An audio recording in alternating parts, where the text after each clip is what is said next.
On va ensemble partager la parole du Seigneur. Est-ce que vous connaissez ce petit chant? Vous allez le chanter avec moi, ceux qui le connaissent. Le fou sur le sable a bâti sa maison. Le fou sur le sable a bâti sa maison. Le fou sur le sable a bâti sa maison. Et la tempête arriva. Le vent souffla et la pluie tomba. Le vent souffla et la pluie tomba. Le vent souffla et la pluie tomba. Et la maison s'écroula. Mais le sage sur le roc a bâti sa maison. Le sage sur le roc a bâti sa maison. Le sage sur le roc a bâti sa maison. Et la tempête arriva. Oh, attention, là là. Le vent souffla et la pluie tomba. Le vent souffla et la pluie tomba. Le vent souffla et la pluie tomba. Et la maison résista. Amen. Oui, il y en a un troisième. On va s'arrêter là ce matin. Vous connaissez Petit chant? Petit chant qui nous parle d'une parabole, une image que nous donne Jésus. On va la lire ce matin dans l'évangile de Matthieu, chapitre 7, à partir du verset 24.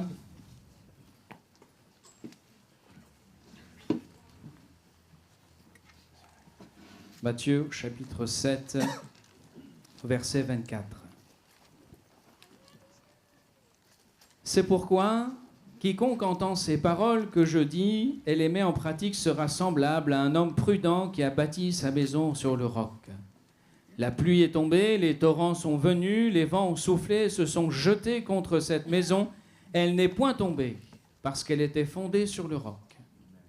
Mais quiconque entend ces paroles que je dis et ne les met pas en pratique sera semblable à un homme insensé qui a bâti sa maison sur le sable. La pluie est tombée, les torrents sont venus, les vents ont soufflé, ont battu cette maison, elle est tombée et sa ruine a été grande. Après que Jésus eut achevé ce discours, la foule fut frappée de sa doctrine car il enseignait comme ayant autorité et non pas comme leurs scribes. Amen.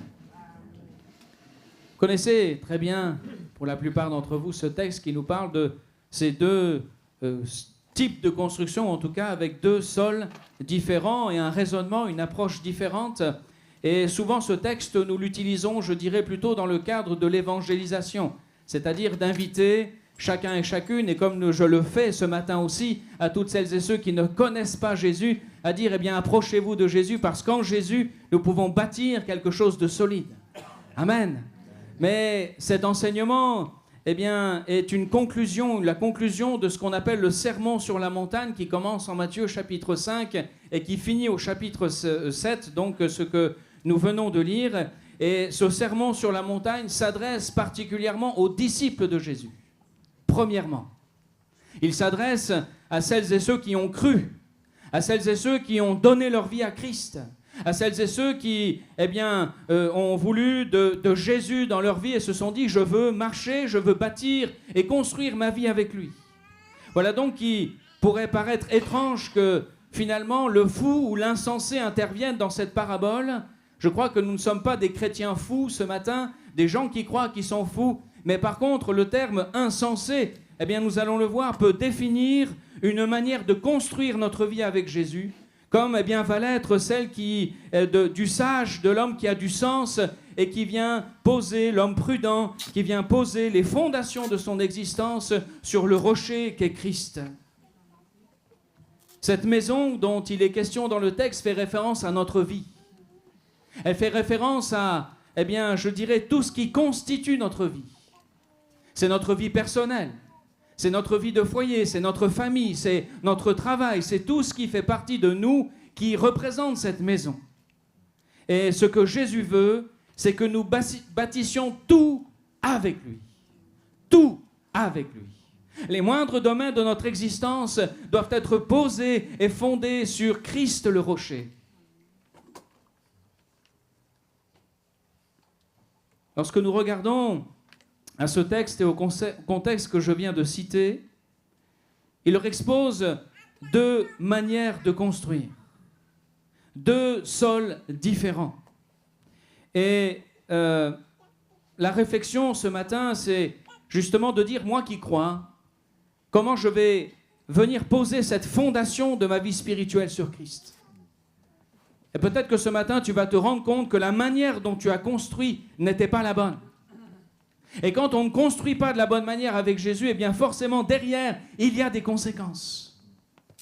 Et il y aurait tellement de choses à dire sur le fait de bâtir sa vie avec Christ, mais ce matin, nous allons prendre une partie dans cette parabole, cette image que Christ nous donne. Et ce qu'on constate dans le texte, c'est que le texte est construit par des oppositions. À chaque fois, eh bien, deux choses s'opposent. Et lorsque Jésus va partager cette parabole, ces images, il va toujours opposer deux éléments.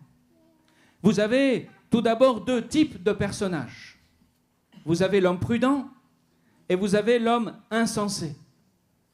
Vous avez la maison sur le roc et vous avez la maison sur le sable. Et en fonctionnant par opposition, eh bien, Jésus veut nous montrer ici qu'il y aura une véritable différence dans la construction de notre vie spirituelle et de son impact sur notre vie de tous les jours. Comment bâtir sa vie avec Christ?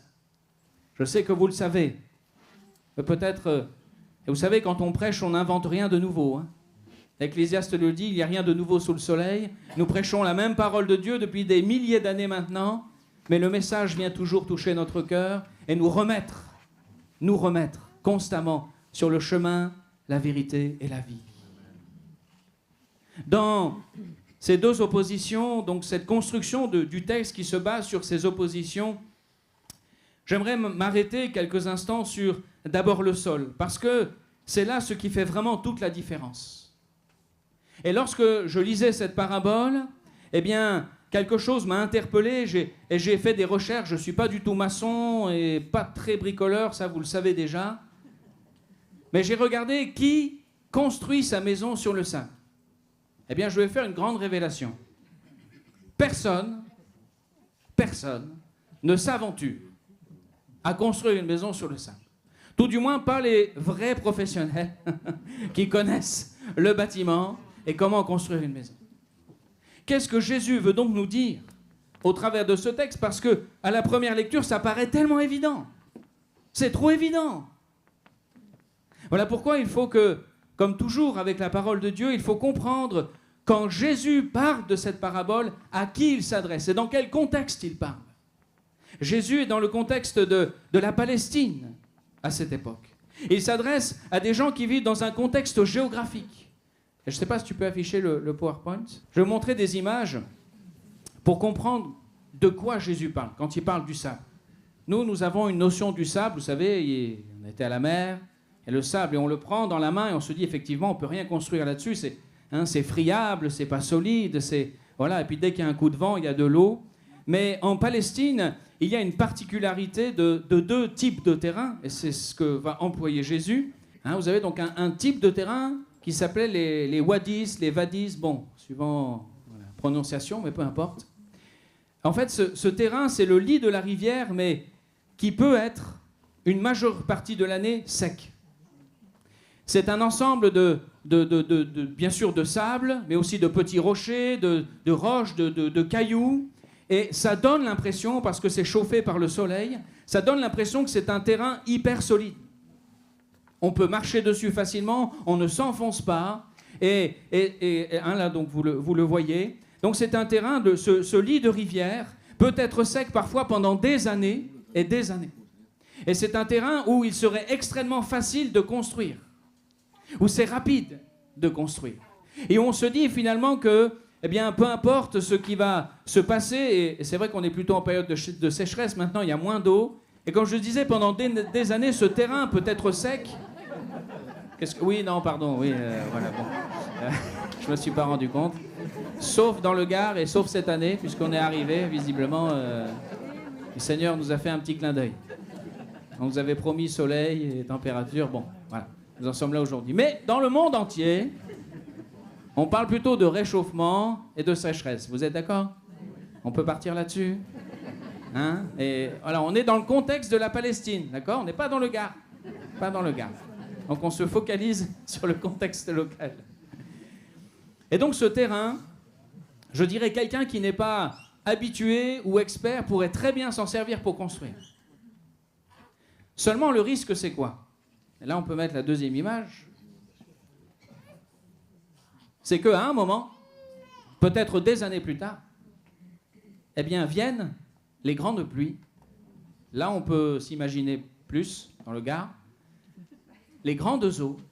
Hein, vous avez tout le mont de l'Hermont qui se trouve au nord de Jérusalem, et s'il pleut beaucoup, eh bien toute l'eau descend, et elle pourrait, je dirais, ce terrain qui était sec, absolument sec, je crois que la différence entre les photos était entre 2008 et 2024, je crois. Hein, donc il n'y a pas eu d'eau pendant deux dizaines d'années. On pourrait se dire, on construit, on bâtit. Mais quand l'eau arrive, elle enlève tout. Tout. Et tout ce qui n'est pas construit sur des fondations solides, eh bien, est emporté. Donc cette image, eh bien, lorsque Jésus l'évoque, ceux qui l'écoutent comprennent très bien de quoi il parle. Il y a une manière de construire, je dirais, superficielle, rapide, qui, par la facilité, nous dirait, eh bien voilà comment je vais construire ma vie avec Jésus. Et puis il y a la manière, puisque ce sont tous des terrains, même tout autour, c'est sableux, il y a de la terre. Mais ce qu'ils doivent faire pour construire, c'est qu'ils doivent creuser pour aller jusqu'à la roche, et sur la roche, ils peuvent poser les fondations de la maison. Et à ce moment-là, quand viennent les tempêtes, quand viennent les vents, comme nous le dit la parabole, eh bien la maison, elle tient debout. La première des choses qui est mise ici en évidence dans ce texte, c'est la manière de construire, la réflexion qui se fait pour construire ma vie avec Jésus. Est-ce que tu vas construire ta vie de manière superficielle? Ou est-ce que tu veux construire quelque chose de très solide avec Jésus? Le problème, qui n'en est pas vraiment un, mais c'est que pour construire solidement, ça demande du temps. Ça demande des efforts. Ça demande de l'engagement, de l'investissement. Ça demande de la recherche. Ça demande de se consacrer. Pour avoir votre métier, vous avez fait des études. Pour la majeure partie d'entre vous. Vous vous êtes efforcé, vous avez travaillé. Vous n'êtes pas passé du jour au lendemain, comme ça, eh bien, avec votre diplôme. Mais il a fallu fournir des efforts, il a fallu s'engager, il a fallu souffrir pour prendre ces informations, pour pouvoir les mettre en pratique. Mais de la même manière, construire sa vie avec Jésus demande autant d'efforts. Et la portée est encore plus grande, parce que la portée de bâtir sa vie avec Christ, c'est une portée spirituelle. C'est une portée qui nous emmène vers la vie éternelle. Nous ne pouvons pas croire ou imaginer que construire sa vie avec Christ se fait comme ça, rapidement. Nous ne pouvons pas croire et imaginer, penser que, eh bien, aujourd'hui, nous sommes dans une société de consommation. Eh bien, dans l'Église aussi, on devient des consommateurs. C'est-à-dire, vous allez regarder une petite vidéo, un petit short, une petite minute par là, une petite pensée du jour, un petit verset du jour, et vous allez le lire. Et je ne dis pas que ce n'est pas bien de le faire, c'est bien, parce que des fois, Dieu nous parle et Dieu nous encourage au travers de cela. Mais je vais vous dire ce matin que ce n'est pas avec ça que tu vas construire et bâtir une vie solide en Christ. Ça, c'est une construction superficielle. C'est les petites choses qui vont t'aider dans ta vie quotidienne. Mais ce n'est pas ce qui va t'ancrer profondément avec des fondations sur la personne de Jésus. Ce contexte dont Jésus parle, et nous le verrons un petit peu tout à l'heure, il va faire aussi un rapport avec la fin des temps. Parce que Jésus va parler juste avant, on le lira tout à l'heure, du jugement dernier. Et quelque part de ceux qui ne tiendront pas face aux épreuves, face aux difficultés. Parce que, eh bien, leur vie n'aura pas été suffisamment ancrée et fondée sur la personne, sur le rocher qu'est Jésus-Christ. Ce mode de vie superficiel, spirituel, nous donne l'impression de savoir et de connaître des choses. Aujourd'hui, c'est vrai, c'est facile d'aller écouter Pierre-Paul Jacques et qui vous donne un enseignement, une révélation sur un verset et vous dites « Waouh, waouh, c'est génial !» Et comme ça, vous engrangez une forme de connaissance intellectuelle. Mais le problème, c'est que ces éléments-là ne viennent pas se poser au fond de votre cœur. Ils ne viennent pas transformer votre vie. Ils ne viennent pas venir poser cette pierre de Christ, vous approcher de Jésus et de le connaître. Cette société de consommation fait de nous des chrétiens superficiels. Une étude récente aux États-Unis a démontré dans toutes les églises évangéliques que seulement 9% des chrétiens lisaient leur Bible en dehors de l'église. 9%. 91% qui se contentent de venir le dimanche matin, de s'asseoir et de s'écouter, d'avoir quelques versets, et c'est leur seul accès à la parole de Dieu. Vous vous rendez bien compte et vous réalisez que juste avec ça, il sera impossible de construire une vie solide avec Christ. La parole de Dieu doit être méditée. Elle doit être lue. Elle doit être approfondie. Pour aller en chercher les mystères qui y sont cachés, il faut creuser parce qu'il y a des mystères. Il y a des révélations. Il y a des choses qui sont bonnes pour nos cœurs et nos âmes. Il y a des choses que Jésus prévoit qui nous construisent réellement.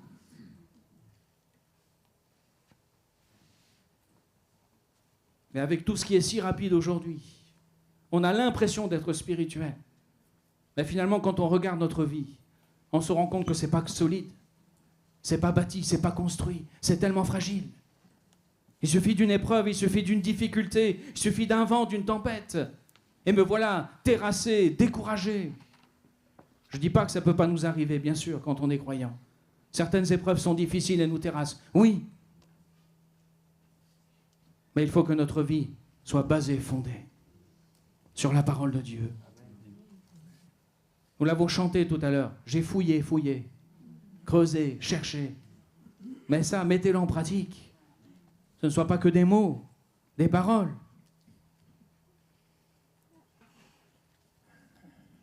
C'est pas la peine d'afficher le verset, mais dans Jean chapitre 5, verset 39, Jésus utilise une expression, vous sondez les Écritures, et le terme qu'il utilise décrit le travail du mineur, qui creuse et qui retourne la terre avec soin jusqu'à ce qu'il trouve le métal précieux. Et c'est un travail de longue haleine qui exige une grande patience. Mais au bout de ce travail, il y a la récompense. Nous devons être des chercheurs d'or de la parole de Dieu. Alléluia. Et pour trouver les pépites, eh bien, il faut du temps. Il faut de la patience.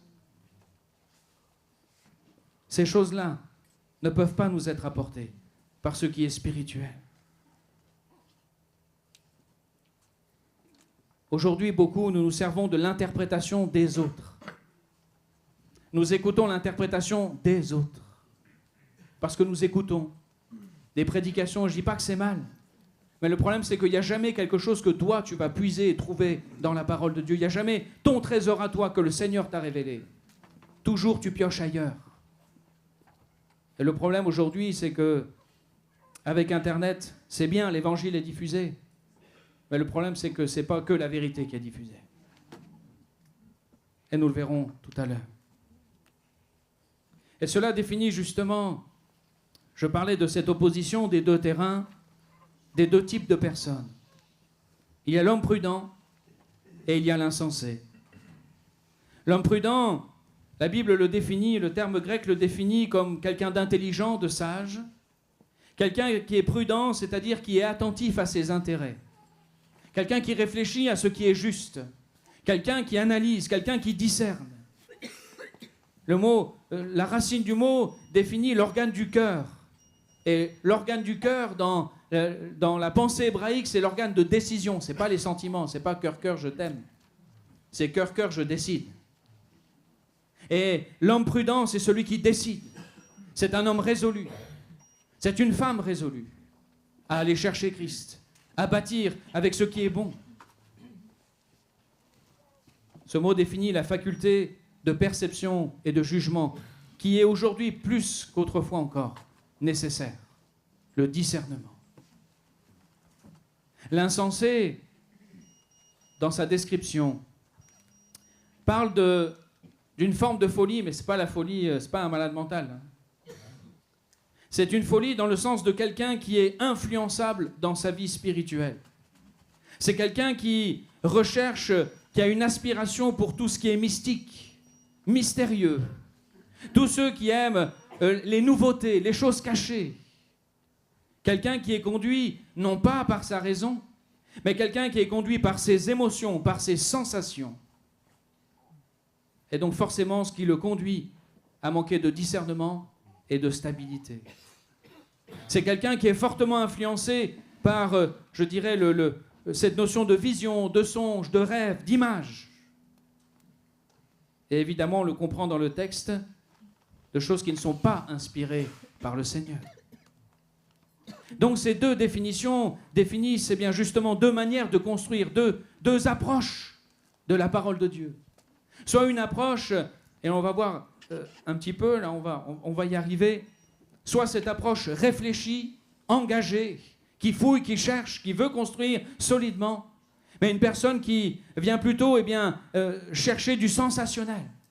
Et nous sommes aujourd'hui dans des générations qui cherchent du sensationnel. Il faut vivre des grandes expériences, il faut voir des grandes choses. Et nous sommes émerveillés, ébahis par des choses qui nous épatent. Mais ce sont des choses qui ne sont pas profondes. Ce sont des choses qui sont superficielles. Ce sont des choses qui vont même vous détruire. Parce qu'elles sont fausses. Parce qu'elles ne conduisent pas à la vérité. Parce qu'elles ne conduisent pas à Jésus-Christ. Elles conduisent aux personnes. Elles conduisent à beaucoup d'autres, à l'adoration des hommes, à la gloire des hommes. Mais elles ne conduisent pas à l'humilité de Jésus, à la simplicité de Jésus. Et c'est ça que Jésus vient opposer dans ce texte. L'enseignement de Jésus et un autre type d'enseignement. Et j'aimerais attirer votre attention sur ce qui est écrit juste avant cette parabole. Lorsque c'est écrit au verset 24, c'est pourquoi Jésus fait un lien entre ce qui est écrit avant et la parabole qu'il va donner. Et si je lis donc quelques versets auparavant, c'est écrit « Plusieurs me diront en ces jours-là, Seigneur, Seigneur, n'avons-nous pas prophétisé par ton nom? N'avons-nous pas chassé des démons par ton nom? N'avons-nous pas fait beaucoup de miracles par ton nom? Alors je leur dirai ouvertement, je ne vous ai jamais connus, retirez-vous de moi, vous qui commettez l'iniquité. » Jésus nous amène ici dans, je le disais, cette perspective de fin des temps et de jugement. Beaucoup le disent et j'espère que c'est vrai, que Jésus revient bientôt. Est-ce que vous espérez que c'est vrai? Amen. Amen. Nous avons cette assurance, cette espérance de dire qu'au vu des événements, effectivement, et en ce moment, on peut dire que ça chauffe bien. Seigneur, j'espère que tu es tout prêt. Mais il y a les événements géopolitiques, mais il y a d'autres événements qui montrent que Jésus n'est pas loin. Et c'est ce que Jésus nous révèle dans ce texte. Il y a 3 éléments que Jésus va citer qui, sont des éléments qui sont utilisés aujourd'hui et qui se développent aujourd'hui, mais qui ne viennent pas de lui. Il nous parle du domaine prophétique, il nous parle du domaine des esprits et il nous parle du domaine des miracles. Et aujourd'hui, dans le monde dans lequel nous vivons, ce sont 3 domaines qui sont en train de sortir, de rejaillir. Ce n'est pas des nouveautés, mais qui sont en train de revenir, mais avec une force, avec un impact terrible pour les églises. Et ce que Jésus met en avant ici, le premier qu'il utilise, nous avons prophétisé en ton nom, le domaine prophétique. Vous savez, dans l'histoire de l'Église, il y a toujours eu des faux prophètes, il y a toujours eu des faux docteurs, il y a toujours eu des faux évangiles. L'apôtre Paul se battait déjà contre à son époque. Dans les premiers siècles, nous retrouvons dans les récits historiques des églises, des mouvements charismatiques qui s'élèvent avec de grandes dérives, de grands déséquilibres. Donc ces choses ne sont pas nouvelles. Comme je disais tout à l'heure, l'Ecclésiaste, il n'y a rien de nouveau sous le soleil. Le problème aujourd'hui, c'est qu'il y a 2 choses qui viennent se conjuguer et qui font que ça favorise tous ces faux enseignements. C'est que, comme je disais d'une part, nous sommes devenus des chrétiens superficiels, qui lisons peu la parole de Dieu, qui l'étudions peu, et donc qui avons peu de discernement et peu de connaissances. Et il y a cette montée de faux enseignements, de faux prophètes et de faux docteurs qui viennent répandre leur fausse doctrine. Et comme on n'a pas de discernement, c'est en train de prendre le dessus. Et ça, c'est l'image de la fin des temps. L'amour du plus grand nombre se refroidira. la connaissance. Quelque part, rien d'anormal. L'ennemi est toujours le même. Ses stratégies sont les mêmes. Et la plus grande stratégie de l'ennemi, la plus grande tentation, c'est celle qu'il a opérée avec Jésus lui-même, c'est tordre le sens de la parole de Dieu. Il est écrit. Et aujourd'hui, on utilise la parole de Dieu pour lui faire dire n'importe quoi, en disant « il est écrit ». Aujourd'hui, mes frères et sœurs, je prends ce rôle très à cœur. En tant que pasteur de cette Église, notre première responsabilité, avec Jean-Paul et les frères qui sont là, c'est d'enseigner ce qui est vrai. C'est d'exhorter à conduire dans la vérité. C'est de censurer, exhorter et reprendre ce qui est faux. Voilà pourquoi ce matin, je souhaite vous apporter quelques éléments. Parce que je ne veux pas que l'Église d'Alès soit séduite par l'ennemi. Est-ce que vous le souhaitez aussi? Nous voulons qu'à l'Église d'Alès, on prêche la vérité. On vive la vérité. On vive Christ, le rocher Christ, le nom de Jésus seul, qui sauve, délivre, guérit, fait des miracles. Oui. Il faut donc que nous soyons dans la veille. La veille. Parce que l'Église est en train de basculer. Même au milieu de nos mouvements, de notre famille d'Église, dans bien des choses qui ne sont plus la parole de Dieu. Et certainement, vous l'avez vu, vous l'avez constaté, des pasteurs même. Mais la Bible le dit, il séduira jusque même les élus. Jusque même les élus. Et nous n'avons pas la tentation d'être meilleurs que les autres, mais nous voulons rester sur la parole de Dieu.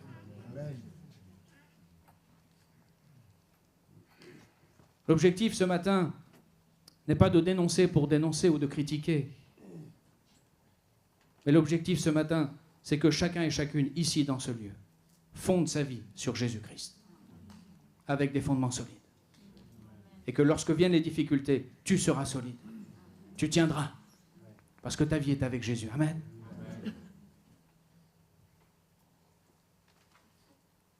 Je le disais tout à l'heure, le premier domaine dans lequel, eh bien, il y a des faussetés, des choses qui égarent, et des choses qui sont semblables à ce sol, qui ressemblent à ce que Jésus fait, qui ressemblent à un sol solide, qui n'est pas le roc, justement.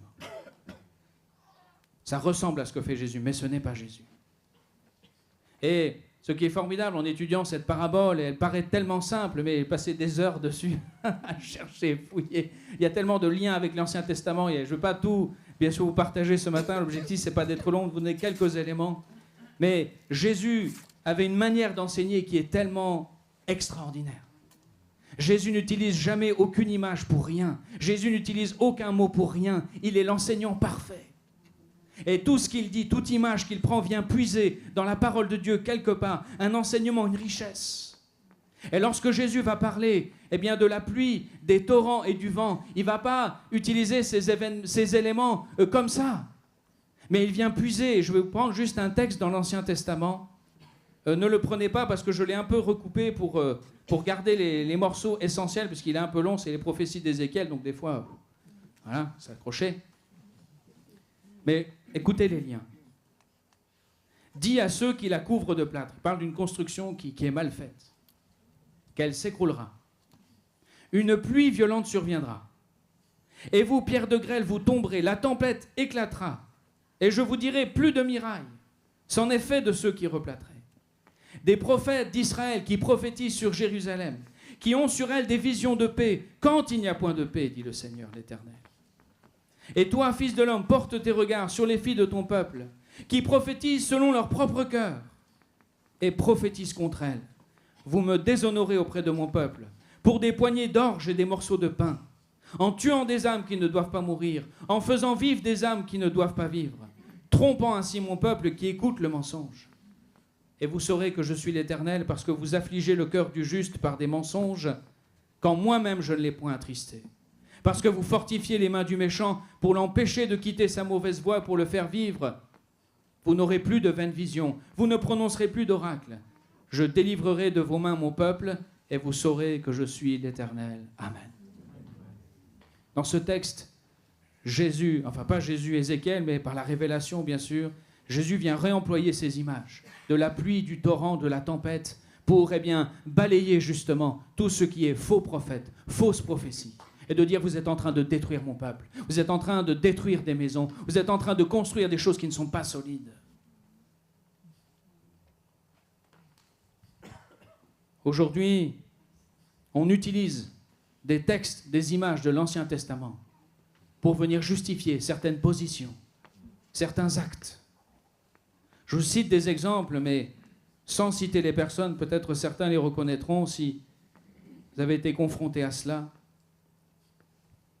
J'écoutais l'autre jour, j'en ai goûté parce que bon, je voulais avoir de la matière quand même. On entend des fois des choses qui... C'est écrit dans la Bible, dans 1 Roi, chapitre 17, verset 1, concerne Élie. C'est écrit, Élie le Tishbite, l'un des habitants de Galaad, dit à Akab, « L'Éternel est vivant, le Dieu d'Israël, dont je suis le serviteur. Il n'y aura ces années ni rosée ni pluie, sinon à ma parole. » C'est le prophète qui parle et dit, « Sinon à ma parole, il n'y aura pas de pluie. » Eh bien, j'écoutais un prophète l'autre jour qui disait, « Eh bien, maintenant c'est ma parole qui décide en gros ce que Dieu fait. » Parce que c'est écrit dans l'Ancien Testament. Parce que Élie, le prophète, l'a dit. Donc on peut s'appuyer sur ce qui est écrit dans l'Ancien Testament pour l'utiliser aujourd'hui. Et qu'est-ce qu'il en a fait? Eh bien, un jour, il rencontre une femme qui est enceinte. Elle est triste.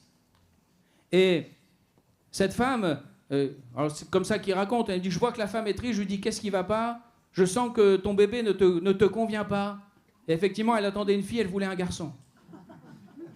Que fait le prophète? Il dit, eh bien, à ma parole, tu auras un garçon. Vous rigolez. Mais quand elle est retournée à l'échographie, le sexe du bébé avait changé. Et Samuel Mekabo me disait, le pasteur, vous connaissez africain, il dit, ça aussi on le fait chez nous au pays.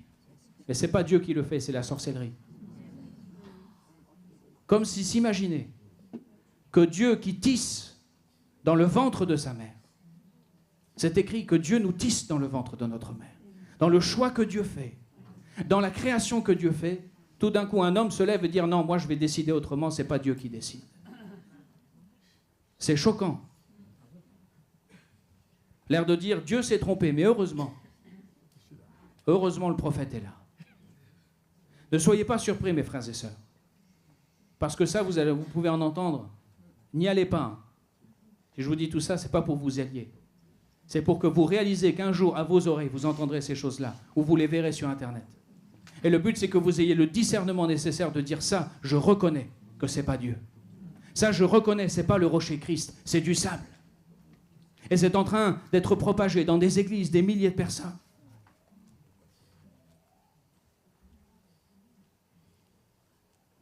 Le monde prophétique aujourd'hui vous emmène aussi à déclarer. Je déclare. Je proclame. Et on emmène les gens à déclarer tout un tas de choses sur leur vie, vous savez, comme si c'est leur déclaration qui allait leur apporter et changer le cours de leur destinée. Encore une fois, j'écoutais quelqu'un qui disait et prenait référence d'un texte de l'Ancien Testament où il est question du combat entre David et Goliath. Et c'est écrit, David le dit, « Aujourd'hui l'Éternel te livrera entre mes mains, je t'abattrai et je te couperai la tête. » C'est ce que David dit à Goliath. Ce que le prophète dit, c'est que David dit ça alors qu'il n'a pas d'épée à la main, il n'a qu'un bâton et une fronde. Donc il prophétise, il proclame qu'il va couper la tête de Goliath alors qu'il n'a pas encore. Et comment il tourne ça? Il dit, maintenant, c'était pour les vœux de 2026. Il dit, maintenant, proclame sur ta vie que ce que tu n'as pas encore, tu vas l'avoir. Proclame que tu as une maison. Proclame que tu es riche. Proclame que tu es marié. Proclame. Déclare. Et ces choses vont arriver. Ça, c'est les faux prophètes. Ça, c'est les fausses doctrines. Qui tient sa vie dans nos mains? Qui bâtit sa vie avec nous? C'est Christ. Si ma vie est confiée entre les mains de Jésus, je n'ai pas besoin de déclarer ou de proclamer. J'ai besoin de le suivre et de fonder ma vie sur lui. Et Jésus a dit, il pourvoira lui-même à vos besoins. Il est le fidèle. Bien sûr, Dieu n'est pas contre les richesses. Mais on se désole parfois, je lisais des commentaires des gens, dont une personne qui disait, eh bien je déclare que cette année mes dettes sont effacées. Oui, on rigole. Mais c'est quelqu'un qui a entendu et qui déclare des choses sur sa vie et qui va se retrouver dans la misère. Pourquoi? Et la maison vient, le vent vient et balaye la maison. Toi, tu te dis, j'ai construit ma vie sur des paroles prophétiques, j'ai construit ma vie sur quelque chose de solide, c'est la parole de Dieu, c'est bon. Et puis tu te retrouves avec une maison balayée. Pourquoi? Parce que ce n'est pas Christ.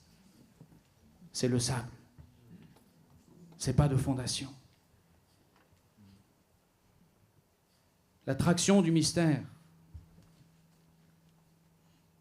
Il y a plein de nouvelles théologies, plein de nouvelles révélations. J'écoutais l'autre jour un imminent homme de Dieu, soi-disant, qui disait que Jean-Baptiste a été engendré par les paroles de l'ange que Zacharie a eues. Voilà. Ce n'est pas Élisabeth, ce n'est pas Zacharie, mais c'est l'ange qui, par sa parole, parce que c'est la parole de Dieu, c'est semence, alors ça a fait naître Jean-Baptiste dans le cœur d'Élisabeth, c'est pour ça qu'il est devenu prophète. Et là, tout le monde est là, waouh, grande révélation. Et on commente, quel homme de Dieu. On invente des choses de la parole de Dieu. Et cette grande révélation, elle change quoi dans ta vie aujourd'hui là? Elle t'amène à Jésus? Elle t'amène à pleurer sur ton péché? Elle t'amène à vouloir t'engager avec Jésus? Bien sûr que non. L'attraction du mystère. Mes frères et sœurs, le seul mystère dont vous avez besoin, c'est celui de Jésus. C'est ce que Colossiens nous dit, l'apôtre Paul nous le dit. Colossiens 1, verset 26. Le mystère caché de tout temps et dans tous les âges, mais révélé maintenant à ses saints, à qui Dieu a voulu faire connaître quelle est la glorieuse richesse de ce mystère parmi les païens, à savoir Christ en vous, l'espérance et la gloire. Ça, c'est le mystère que je cherche. Ça, c'est les mystères que je veux voir révélés dans ma vie. C'est les mystères de la personne de Jésus. Ce que nous avons besoin, c'est lorsque Jésus se révèle. C'est lorsque Jésus se montre, lorsque Jésus sort du texte de la parole de Dieu, d'une expérience, et nous amène à plier le genou devant lui et à louer son nom et à le glorifier. Ça, c'est le mystère de la parole de Dieu. Les vrais mystères nous amènent à Christ. Les faux mystères nous amènent aux hommes.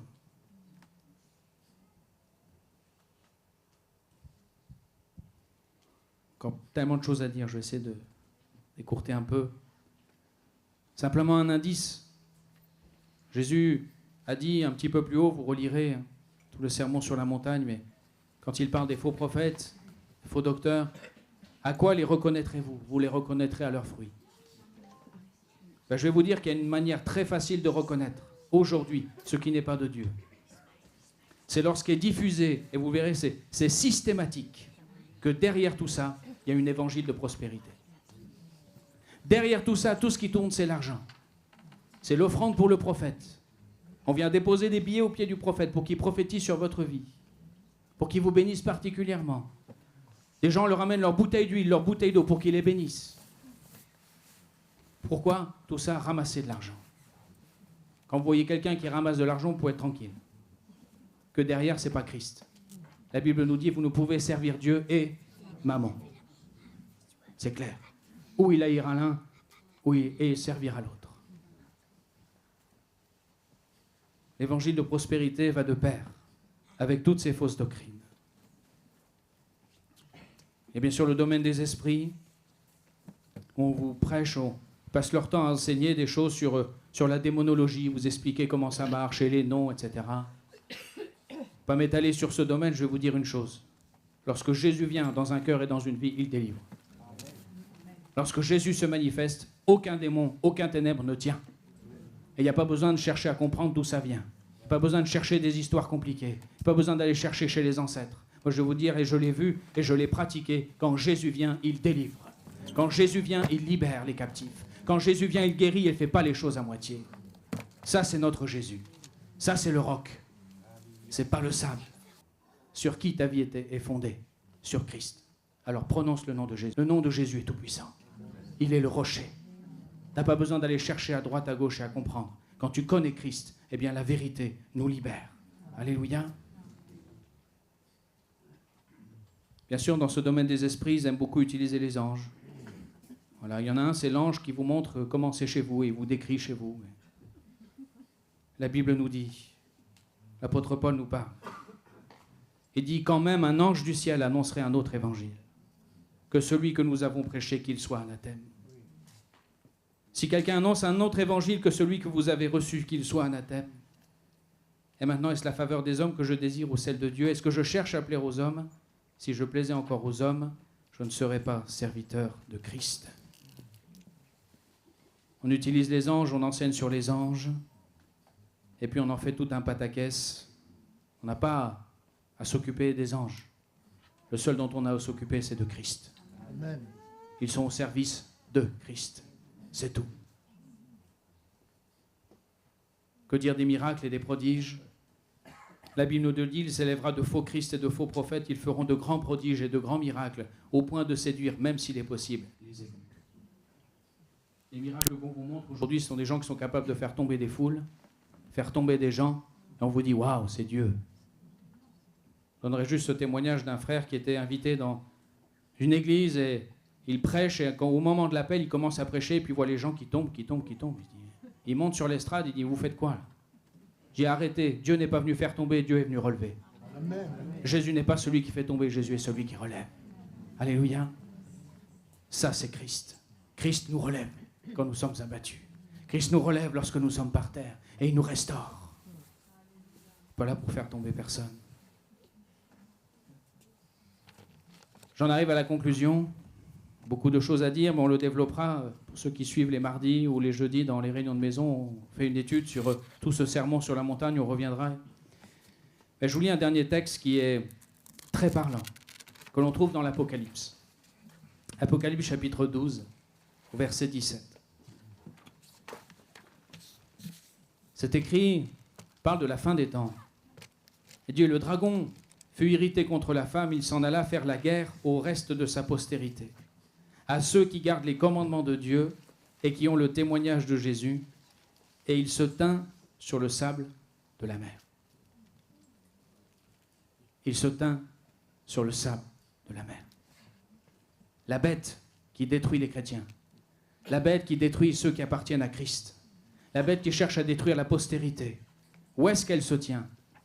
Elle se tient sur le sable. Et elle détruit. Et elle détruit. Mes frères et sœurs, je vous en conjure ce matin, laissez de côté Internet. Laissez de côté les shorts. Laissez de côté ces choses-là. Et le temps que vous prenez à faire ça, prenez la parole de Dieu. Pliez le genou. Et dites, Seigneur, révèle-toi à moi. Montre-moi, Seigneur, dans ta parole. Pas de nourriture superficielle.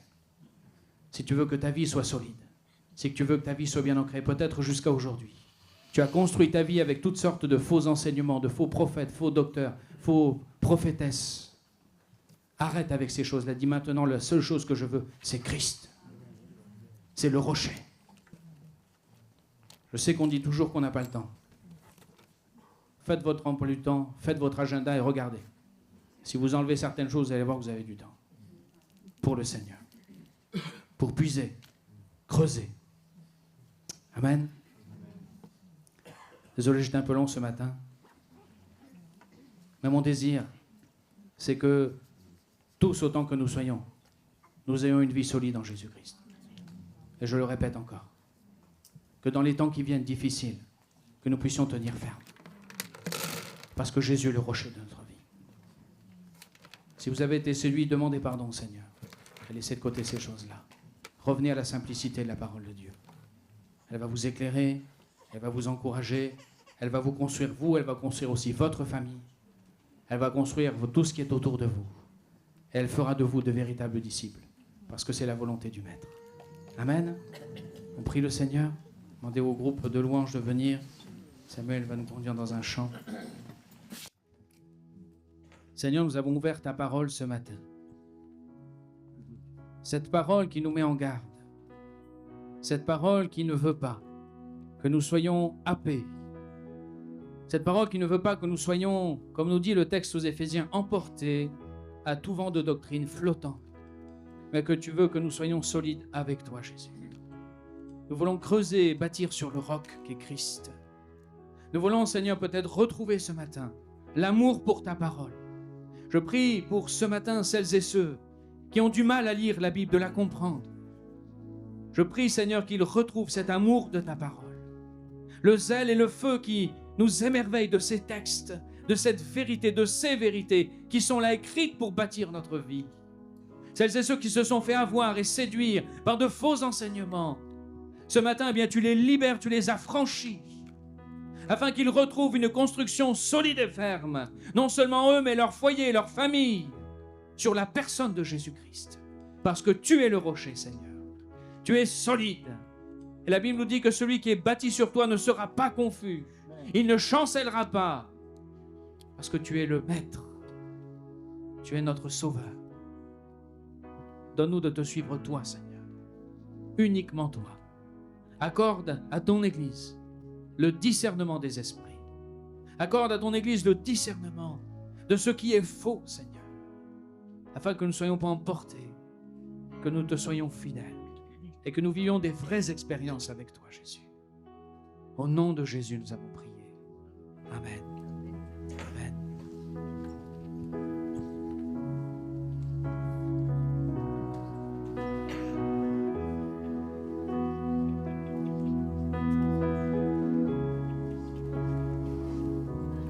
Christ est ma seule fondation, le rocher de ma vie, quand tout autour de moi est détruit. En lui est mon appui, car j'ai mis ma foi en Jésus. Il ne m'abandonne pas, sa parole est solide et sûre. Il ne me laissera jamais,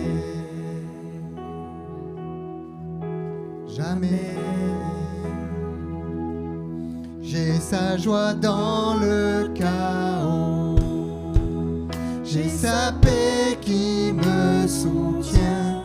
Je peux déposer mon fardeau, car il me tient dans sa main. J'ai bâti ma vie sur Jésus. Il ne m'abandonne pas, sa parole est solide et sûre. Il ne me laissera jamais, jamais. Il ne faillira jamais, il ne faillira jamais, jamais,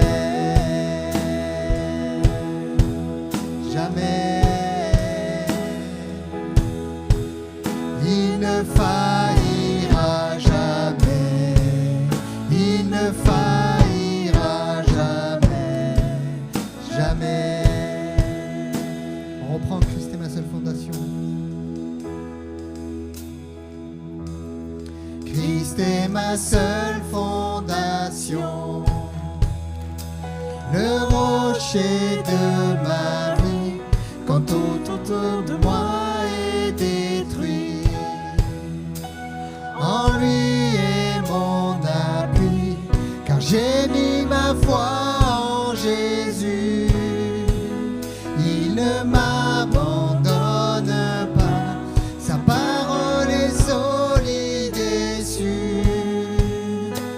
Il ne me laissera jamais.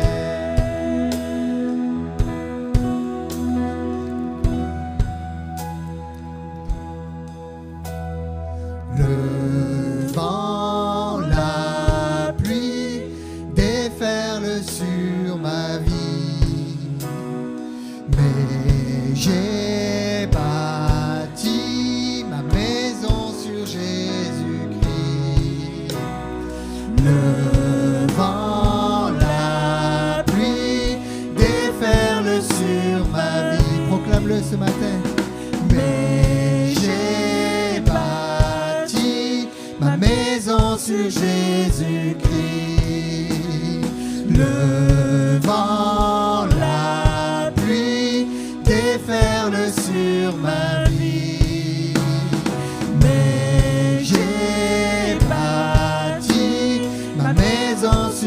Jésus-Christ, je ne tremblerai pas. J'ai bâti ma vie sur toi, je ne tremblerai pas. J'ai bâti ma vie sur toi, Christ est ma seule fondation, le rocher de ma vie, quand tout autour de moi est détruit. En lui j'ai mon appui, car j'ai mis ma foi en Jésus. Il ne m'abandonne pas, sa parole est solide et sûre. Il ne me laissera jamais